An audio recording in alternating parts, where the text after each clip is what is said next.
Saviez-vous que le gaz naturel devient liquide quand on le refroidit à moins 160 degrés Celsius? Ce gaz naturel liquide, qu'on appelle communément le GNL, est 600 fois plus condensé que le gaz naturel. Autrement dit, pour la même quantité d'énergie, le GNL n'utilise qu'un 600e de l'espace requis pour le gaz naturel. Cette simple condensation du gaz naturel permet de transporter de grandes quantités de gaz naturel sur de longues distances dans des navires spécialement conçus à cette fin. Ces navires à double coque, appelés méthaniers, utilisent une technologie éprouvée depuis plus de 40 ans. Ils transportent le GNL à pression quasi atmosphérique et sont isolés pour conserver le GNL à moins 160 degrés Celsius. Mais qu'arriverait-il si on déversait accidentellement du GNL dans l'eau? Eh bien, le GNL ne se dissout pas dans l'eau. Il se réchaufferait et se transformerait en gaz naturel sans se mélanger à l'eau.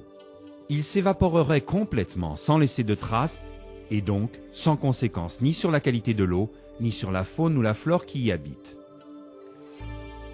Mais si un tel déversement se produisait sur le sol, on assisterait au même phénomène. Le GNL, en se réchauffant, s'évaporerait tout aussi rapidement et tout aussi complètement que sur l'eau. Il ne serait pas absorbé par le sol et il ne laisserait aucun résidu. En d'autres termes, qu'un déversement accidentel se produise sur terre ou sur mer, le GNL s'évaporerait toujours et sans qu'aucun nettoyage ou autre mesure corrective soit nécessaire. Ceci dit, il est bon de rappeler que depuis le début du transport de GNL par méthanier, il n'y a eu aucune perte de cargaison en 33 000 voyages.